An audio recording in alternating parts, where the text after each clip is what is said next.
Io sono Nicola Numeroso, uno dei proprietari dell'azienda vinicola I Borboni. Questa è l'azienda, la nostra azienda.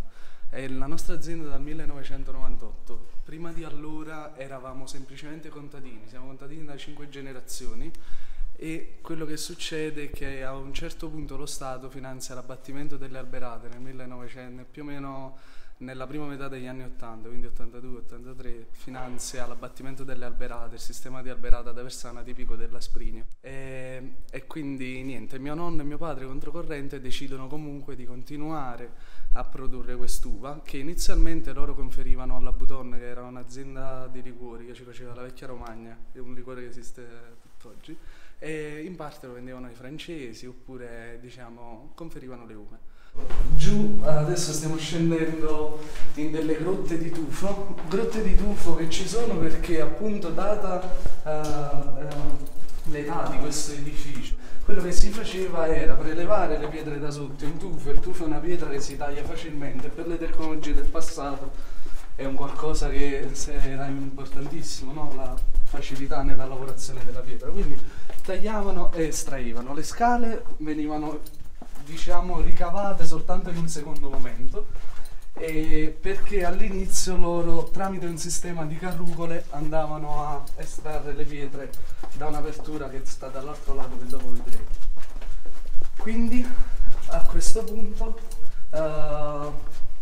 niente, estraevano queste pietre e diciamo che probabilmente esiste nella nostra zona una piccola Napoli sotterranea, forse delle stesse dimensioni della Napoli sotterranea. Il problema è che molti poi le hanno abbandonate, dopo aver strutturato le case le hanno chiuse e quindi le hanno barrate, come si dice, e quindi sono andate perse. Stesso questa era una grotta che abbiamo scoperto in un secondo momento, perché prima c'era soltanto questa navata centrale che vedete, e infatti si può vedere la differenza che qui è stato lavorato con un martello pneumatico, mentre tutto sia all'interno che all'esterno è tutto fatto col piccone, quindi tutta una lavorazione a mano di tutta la grotta. In questo grottino più piccolo andiamo a conservare quelle che sono i vini che hanno bisogno di una sosta più prolungata, quali possono essere il Numeroso, il Santa Patena che ha ricevuto le 4 viti. E mentre dall'altro lato abbiamo quei vini che hanno uno stoccaggio minore. Qui ci sono tutte le nostre bottiglie, dalla prima annata, dalla 98 fino ai giorni nostri. Diciamo che sono imbustate perché purtroppo quello che non vi ho detto ancora è che il fatto è che la grotta mantiene una temperatura perfetta tutto l'anno, varia dai 13 ai 15 gradi. Quello che però varia molto è l'umidità, che è un qualcosa di molto complicato da gestire perché l'umidità distrugge parecchio e distrugge anche le etichette. Quindi dopo un paio d'anni giù alle grotte non abbiamo più memoria storica perché andiamo a perdere le annate, per questo le ricopriamo. Sì, è l'Asprinio spumantizzato, diciamo la versione brutta, che ha una lavorazione Charmat della durata di 6, 7, 8 mesi, per seconda di come sia la base spumante di quell'anno. Data l'acidità comunque è un vitigno che si presta molto, stesso il fatto che i francesi venissero a acquistare le uve per fare i loro spumanti ci fa capire champagne, anzi.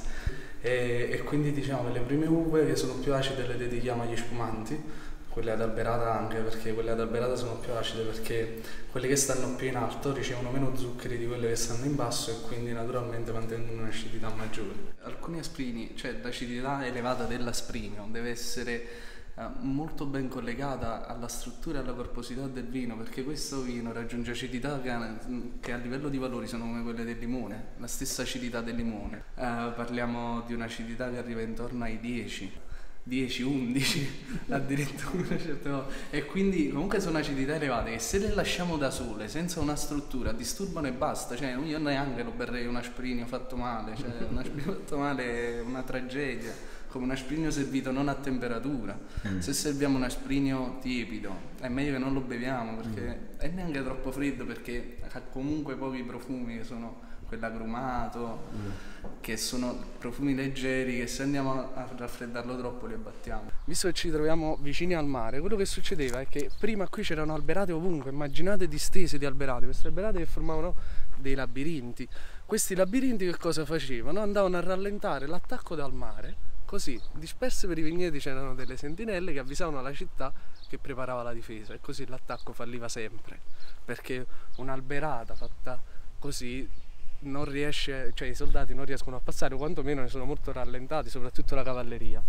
La funzione pratica è che se naturalmente spostiamo in altezza la produzione non sulla superficie, quello che succede è che abbiamo altro spazio per cosa? Pesche, ciliegie, come vediamo attorno, oppure peperoni, i vari ortaggi di stagione. E quindi, visto che prima erano tante alberate, ma erano tanti piccoli appezzamenti di terreno, tutti spezzettati, ogni agricoltore cercava di guadagnare quanto più potesse, no, nello spazio, un po' come abbiamo visto in azienda, che noi abbiamo sfruttato al massimo lo spazio in altezza. La stessa cosa avviene qui in campagna, dove Quanto sono alte? queste qui sono alte fino a 15 metri, diciamo siamo 13, 14, 15. Di là invece volevo farvi vedere pure le scale. Sono delle scale che qui arriva la parte ancora più divertente e folle. Ogni agricoltore si costruisce la sua scala da solo. In dialetto si chiama Oscalil. Questa scala pesa un centinaio di chili, è lunga 18 metri e la parte difficile arriva proprio quando bisogna spostarla, perché appoggiarla è una cosa, sì, ma noi dobbiamo spostarla per tutto il filo. Quindi come facciamo? Naturalmente in orizzontale non la possiamo mettere, è una scala pesantissima. In orizzontale non la possiamo mettere perché ci vorrebbe più di una persona per spostarla e poi rialzarla sarebbe complicato. Quindi loro la spostano verticalmente, mantenendo l'equilibrio, poggiano la spalla alla scala e poggiano così anche l'orecchio. L'orecchio a che serve? Serve a sentire le vibrazioni che su in alto il vento produce andando a sbattere contro la scala. Quando l'agricoltore sente la vibrazione passa subito la scala a terra, perché altrimenti rischia di cadere. Cioè la pianta da sola non ce la fa a fare tutto questo e l'uomo la trasforma in una cosa del genere. Forse uno di quei pochi esempi, lo so che magari è costretto o altro, però diventa qualcosa di meraviglioso, no? Diventano delle pareti di verde e invece d'inverno diventano delle ragnatele, e infatti qualcuno le ha definite come gli uomini ragno, coloro che podano, no? Che fanno la poda a queste piante, appunto pure per la pericolosità, perché c'è qualcuno che è caduto, si è fatto male ovviamente. Questi raccoglitori, cioè questi contenitori sono particolari, vengono chiamati anche in dialetto fescine, cioè hanno un nome particolare.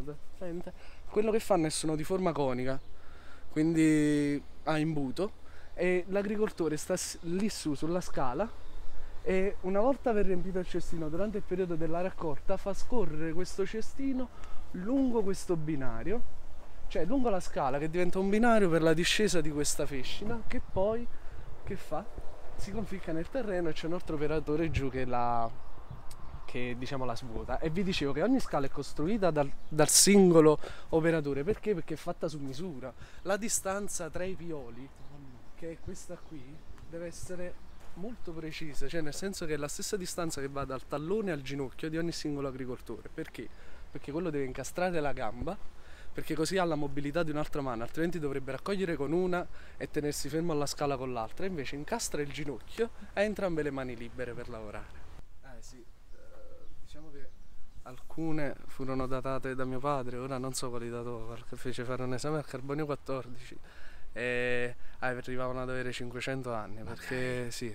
Diciamo che una pianta del genere ha una forza esplosiva. Il problema di questa forma di allevamento è che è incontrollata, cioè non è che noi abbiamo il controllo sulla pianta, noi indirizziamo la pianta, poi la pianta fa un po' come vuole, perché cioè fare un controllo di una pianta che ha la forza di arrivare fino, cioè per chi sa, conosce le piante, no, di uva, sa che magari se uno fa crescere troppo la pianta, poi la pianta non ha la forza per dargli zuccheri al frutto. Questa pianta cresce così tanto e ha comunque la forza di produrre altra vegetazione e altro frutto, ha sempre forza, è esplosiva, come è esplosiva anche nel bicchiere alla fine.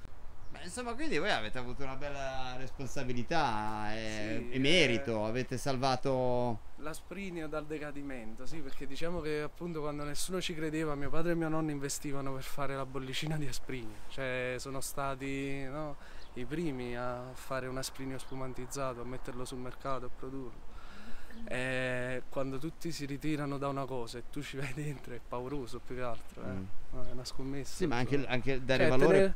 è tenere al proprio territorio più che altro, perché qua tutti quanti vanno via, è facile andare via, andare in un territorio già sviluppato dove tu vai, sì, però non sei portatore di niente. Qui noi siamo, cioè, portatori portiamo avanti quello che è la storia, cioè quello che senza di noi non ci sarebbe. E questa è una responsabilità, ma quando qualcuno viene e mi punta una fotocamera significa che forse questa responsabilità mi sta portando nella giusta direzione. Questo è quello che ti dà la forza alla fine.